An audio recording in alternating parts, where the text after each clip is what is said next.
अस्सलाम वालेकुम दोस्तों, कैसे हैं दोस्तों। आज मैं एक नई सीरीज स्टार्ट कर रहा हूं जिसका नाम है डेटाबेस मैनेजमेंट सिस्टम।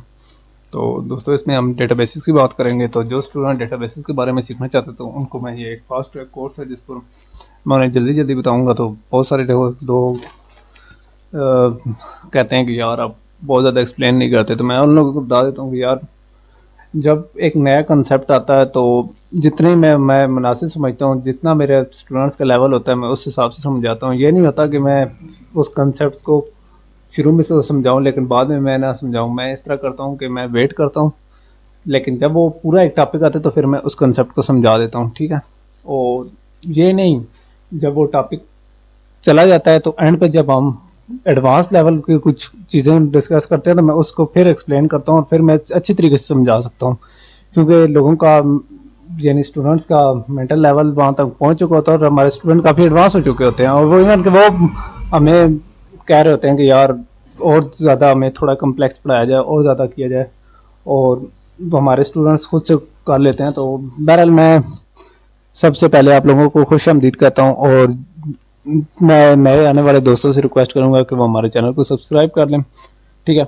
और साथ साथ मैं ये कहूँगा कि यार जहाँ गलती होती है प्लीज़ मुझे इंडिकेट करते रहा करें, फीडबैक देते रहा करें। जैसे गोल ऑफ द कोर्स का ई ट्रंकेट हो रहा है, वो आगे चला गया, तो मैं नेक्स्ट वीडियो में कोशिश करूँगा कि इस तरह की मिस्टेक ना हो।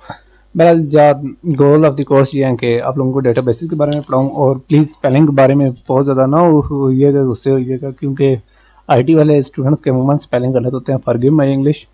और सबसे पहले हम देखते हैं कि हम इसमें बात क्या करेंगे। हमारे काफ़ी सारे मॉड्यूल्स हैं, तो सबसे पहले हम डेटाबेसिस का इंट्रोडक्शन करेंगे। सबसे पहले मैं आप लोगों को डेटा के बारे में बताऊंगा, फिर इन्फॉर्मेशन के बारे में बताऊंगा, फिर मेटा डेटा के बारे में बताऊंगा, फिर मैं आप लोगों को ट्रेडिशनल फाइलिंग सिस्टम के बारे में बताऊंगा, फिर डेटाबेसिस के बारे में बताऊंगा, और इन दोनों के दरमियान मैं आप लोगों को कंपैरिजन करके बताऊंगा कि कौन सा सिस्टम फिजिबल है और कौन सा फिजिबल नहीं है, कौन से एडवांटेजेस हैं और कौन से डिसएडवांटेजेस हैं, ठीक है।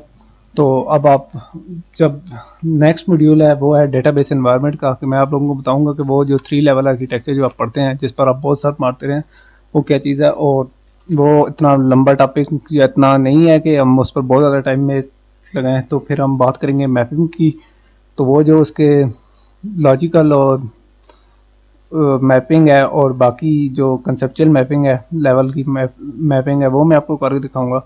उसके बाद हम डेटाबेस मॉडल्स की बात करेंगे। डेटाबेस मॉडल्स क्या होते हैं, डेटाबेस डिज़ाइन की बात करेंगे, डेटा डिक्शनरी की बात करेंगे और लॉजिकल और फिजिकल डिज़ाइन की बात करेंगे, ठीक है।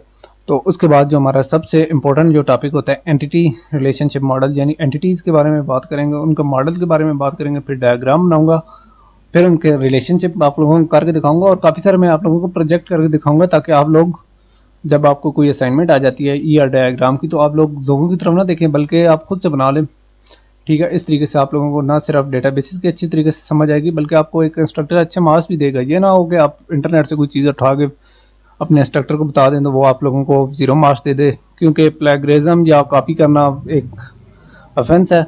तो होता तो बहुत कम लोग स्टूडेंट्स के साथ है, लेकिन फिर भी कभी बुरे टाइम का कोई पता नहीं होता। तो उसके बाद हम बात करेंगे सिमेंटिक ऑब्जेक्ट मॉडल की, ठीक है। तो उसमें सिमेंटिक ऑब्जेक्ट्स की बात करेंगे, फिर उसके मॉडल्स की बात करेंगे।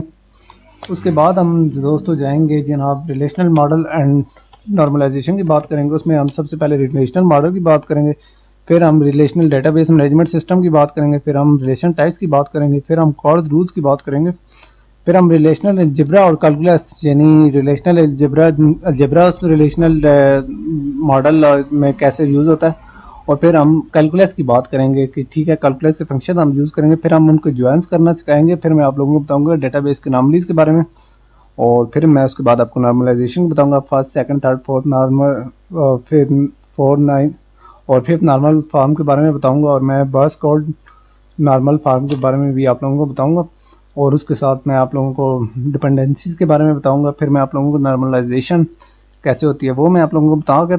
फिर उसके बाद मैं आप लोगों को नॉर्मलाइजेशन के कुछ प्रोजेक्ट्स करके दिखाऊंगा, ठीक है। तो आप लोग नॉर्मलाइजेशन सीख जाएंगे, और इसके लिए भी आप लोगों को किसी दूसरे यूज़र का यानी प्रोजेक्ट चोरी करने की ज़रूरत नहीं पड़ेगी। और फिर हम डेटाबेस डिज़ाइन की बात करेंगे, जो कि सबसे पहले हम ER मॉडल की मदद से करेंगे, ठीक है।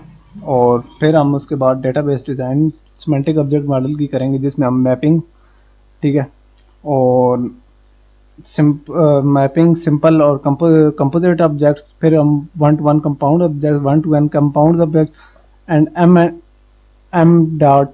एम इंटू एन ऑब्जेक्ट्स के बारे में बात करेंगे। फिर मैं आपको स्ट्रक्चर क्वेरी लैंग्वेज के बारे में बताऊंगा, एसक्यूएल के बारे में। तो उसके सबसे पहले मैं बेसिक्स के बारे में बात करूंगा, फिर उसके ऑपरेटर्स की बात करूंगा, फिर उसके फंक्शंस की बात करूंगा, फिर मैं ज्वाइंस की, फिर मैं सब क्यूरी की यानी नेस्टेड क्यूरीज की भी बात करूंगा, और फिर मैं डेटा मैनिपुलेशन लैंग्वेज और डेटा डेफिनेशन लैंग्वेज की भी बात करूंगा, फिर मैं कंस्ट्रेंट्स की बात करूंगा और एंड पर मैं व्यूज़ की बात करूंगा।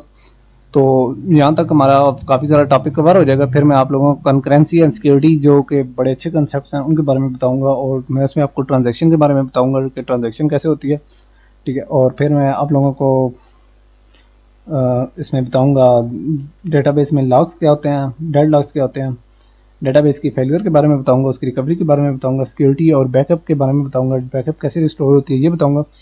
और इसके बाद हमारा जो नेक्स्ट मॉड्यूल है वो क्लाइंट्स सर्वर डेटाबेसेस का है और ओपन डेटाबेस कनेक्टिविटी के बारे में, तो वो मैं आप लोगों को बताऊंगा।